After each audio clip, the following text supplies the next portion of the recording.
लोग supreme court का रुख करेंगे। जो वजू टैंक का एरिया जहाँ पे शिवलिंग बरामद हुआ था 16 मई 2022 को, उसको खुलवाने का काम करेंगे कि वहाँ पे एएसआई जांच हो। मस्जिद हटेगी और मंदिर बनेगा। जैसे राम मंदिर में हुआ था वैसे यहाँ पे होगा। अंजुमन इंतजामिया ने तो कोई डॉक्यूमेंट भी नहीं फाइल किया है।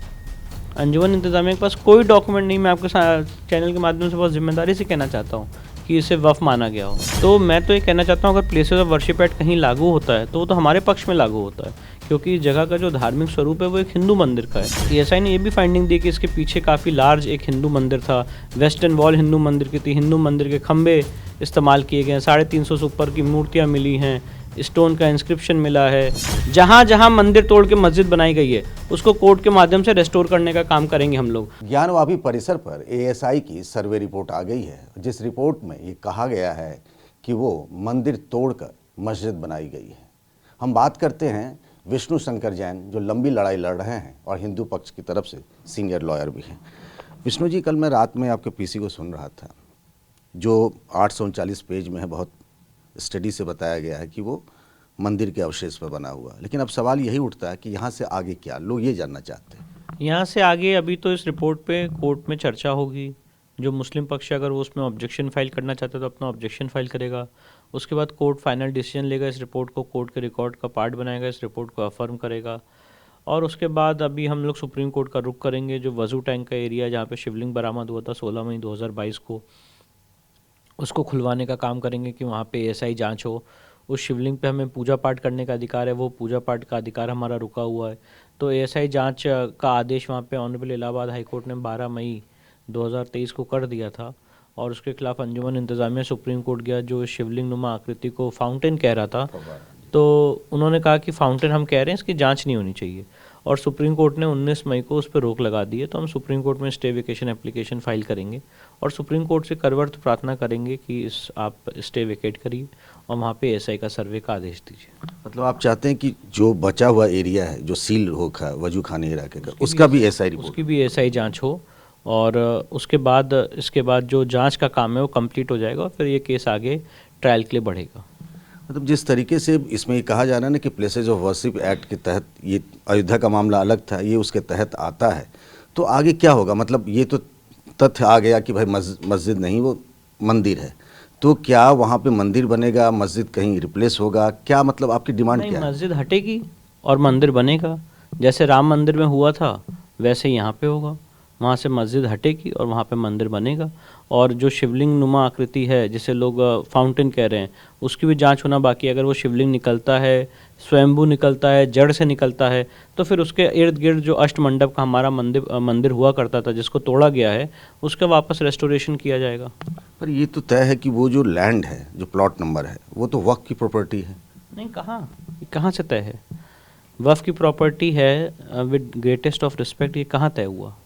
वक्फ तो तभी होता है ना जब एक आदमी की खुद की सेल्फ एक्वायर्ड प्रॉपर्टी हो, उसको कोई आदमी वक्फ घोषित करे, उसी को कोई आदमी वक्फ कर सकता है। किसी और की संपत्ति को कब्जा करके आप उसको कभी भी वक्फ नहीं कर सकते हैं। तो वक्फ तो है ही नहीं ये। और वक्फ के लिए अंजुमन इंतजामिया ने तो कोई डॉक्यूमेंट भी नहीं फाइल किया है। अंजुमन इंतजामिया के पास कोई डॉक्यूमेंट नहीं। मैं आपके चैनल के माध्यम से बहुत जिम्मेदारी से कहना चाहता हूँ कि इसे वक्फ माना गया हो। वक्फ के लिए पहली बात तो कोई डीड होनी चाहिए। उन्होंने कोई वक्फ डीड ना दीन मोहम्मद के केस में फाइल की थी, ना इस केस में फाइल की है। वक्फ कैसे होगी? वक्फ के लिए औरंगजेब ने कोई वक्फ डीड की हो, तो जब वक्फ डीड हुई नहीं है तो वक्फ हो कैसे सकती है? तो फिर ये जो Hindu places of worship act तो यहाँ लगेगा, उस आधार पे तो केस कैसे आगे चलेगा, ये जानना चाहता हूँ मैं। प्लेसेस ऑफ वर्शिप एक्ट यहाँ पे तो लागू ही नहीं होता है। अगर आप ऐसा थोड़ी ना है सर कि हम ये सारी चीज़ें बिना करते हुए आगे बढ़ गए। 12 सितंबर 2022 को डिस्ट्रिक्ट कोर्ट होल्ड कर चुका है कि यहाँ पे प्लेसेस ऑफ वर्शिप एक्ट लागू नहीं होता है। आप उस जजमेंट का अवलोकन करिए। उस ऑर्डर के खिलाफ अंजुमन इंतजामिया इलाहाबाद हाई कोर्ट गया। इलाहाबाद हाई कोर्ट ने 31 मई 2023 को होल्ड कर दिया कि यहाँ पे प्लेसेस ऑफ वर्शिप एक्ट लागू नहीं होता है। एक अभी और कनेक्टेड सूट में ऑर्डर आया जिसमें इलाहाबाद हाई कोर्ट ने फाइंडिंग दी कि प्लेसेस ऑफ वर्शिप एक्ट धार्मिक स्वरूप तय करने की स्वतंत्रता देता है। जब ये मामला सुप्रीम कोर्ट पहुंचा था, सुप्रीम कोर्ट ने भी डिस्कशन के दौरान ये बात कही थी कि धार्मिक स्वरूप तय किया जा सकता है प्लेसेस ऑफ वर्शिप एक्ट के आधार पर। तो मैं तो ये कहना चाहता हूँ अगर प्लेसेस ऑफ वर्शिप एक्ट कहीं लागू होता है तो वो तो हमारे पक्ष में लागू होता है, क्योंकि इस जगह का जो धार्मिक स्वरूप है वो एक हिंदू मंदिर का है। एएसआई ने अपनी रिपोर्ट में स्पष्ट रूप से कहा है कि 17वीं शताब्दी में यहाँ पे एक मंदिर को तोड़ा गया है। तो जब मंदिर को तोड़ा गया तो यहाँ तो धार्मिक स्वरूप एक हिंदू मंदिर का हुआ। और एएसआई ने ये भी फाइंडिंग दी कि इसके पीछे काफ़ी लार्ज एक हिंदू मंदिर था, वेस्टर्न वॉल हिंदू मंदिर की थी, हिंदू मंदिर के खंभे इस्तेमाल किए गए हैं, 350 से ऊपर की मूर्तियाँ मिली हैं, स्टोन का इंस्क्रिप्शन मिला है, शिवलिंग मिला है, गदा मिला है, अलग अलग देवी देवताओं की मूर्तियाँ मिली। तो क्या ये किसी मस्जिद में मिलती हैं? ये मस्जिद नहीं है, एक मंदिर परिसर था जिसको मस्जिद का रूप देने की कोशिश की गई है और इसीलिए इसका धार्मिक स्वरूप एक हिंदू मंदिर का है। और सनातन शास्त्रिक नियम है, once a temple always a temple. आपने अभी कहा कि वहाँ से मस्जिद हटाई जाएगी और मंदिर बनेगा, ये बड़ी बात कह रहे हैं। हाँ बिल्कुल बड़ी बात कह रहा हूँ, ये लीगल केस है हमारा। अगर वहाँ पे मस्जिद रहेगी तो मंदिर कैसे बनेगा? यही तो हमारी डिमांड है कि वहाँ से उसको हटाया जाए और उस पूरे परिसर का स्वामित्व आदि विश्वेश्वर का घोषित किया जाए और वहाँ पे हमें पूजा पाठ का और पूरे स्वामित्व का अधिकार दिया जाए। विष्णु जी, आप एक पेंडोराज बॉक्स नहीं ओपन कर रहे हैं। अगर ये हुआ, फिर मथुरा होगा, फिर आप कहेंगे कि ताजमहल में मंदिर था, ऐसे फिर कुतुब मीनार में जाएगा, ये तो मतलब लंबी एक चेन हो जाएगी। देखिए, जब भगत सिंह ने 1931 में पूर्ण स्वराज की घोषणा की थी तब बहुत से लोगों ने कहा था कि बहुत आपने बड़ी डिमांड कर दी। कुछ लोग उस समय डोमिनेंट स्टेटस पे ही खुश थे। तो आज जो मैं बात कह रहा हूँ ये इस देश की अस्मिता, इस देश की सांस्कृतिक धरोहर, इस देश की कल्चरल हेरिटेज की गौरव की बात कर रहा हूँ मैं। अगर आप जब आप मुझे ये बताइए, जितने आक्रांता थे उन्होंने अनगिनत मंदिर तोड़ दिए, तो जब अनगिनत मंदिर तोड़ दिए तो अनगिनत मंदिर वापस क्यों नहीं आ सकते हैं? क्या कोई इस्लामिक स्कॉलर कह सकता है आपके चैनल पे आके ऑन रिकॉर्ड कि हम मंदिर तोड़ के मस्जिद बना सकते हैं? और अगर नहीं कह सकता है, जिसकी इजाज़त इस्लाम भी नहीं देता है, जिसकी इजाज़त हिंदू शास्त्रिक नियम भी नहीं देता है, तो उसको रेस्टोर करने में दिक्कत क्या है? यहाँ तो उन्हीं जगहों की बात हो रही है जहाँ मंदिर तोड़ के मस्जिद बनाई गई है। मतलब आप ताजमहल के मुद्दे में भी आप वकील बन सकते हैं, वहाँ भी आप केस लड़ सकते हैं। फिर ताजमहल पे मेरा सिविल सूट 2015 से चल रहा है, मैं वकील बना नहीं हूँ। ताजमहल पे ऑलरेडी मेरा केस 2015 से चल रहा है, समय आगरा की सिविल कोर्ट में पेंडिंग है और वहाँ पे कमीशन की दरखास्त पे आगे बहस होने वाली है आगे आने वाले समय में। कुतुब मीनार में मेरा केस चल रहा है और ये मैंने कहा है कि वहाँ पे 27 जैन मंदिर, हिंदू मंदिर को तोड़ के कुव्वतुल इस्लाम मस्जिद बनाई गई है। भोजशाला पे मेरा केस चल रहा है, टीले वाली मस्जिद में मेरा केस चल रहा है और ये सिलसिला थमेगा नहीं सर। मैं आपके चैनल के माध्यम से कहना चाहता हूँ, जहाँ जहाँ मंदिर तोड़ के मस्जिद बनाई गई है उसको कोर्ट के माध्यम से रेस्टोर करने का काम करेंगे हम लोग। अदीना मस्जिद है बंगाल में, वहाँ पे आप चले जाइए, देखिए चारों तरफ हिंदू मंदिर के साइन मिलेंगे, हिंदू मंदिर के सिम्बल्स मिलेंगे। अभी आप यहाँ बनारस में ज़रा लाड भैरव चले जाइए, लाड भैरव में ये स्थिति है कि आपको वहाँ पे भगवान का मंदिर बनाने का आपको इजाज़त नहीं दी जा रही है। वहीं शिवलिंग के सामने आके नमाज़ पढ़ी जाती है। जो अपना कृतिवासेश्वर आपका है वहाँ पे मस्जिद परिसर के अंदर शिवलिंग स्थापित है।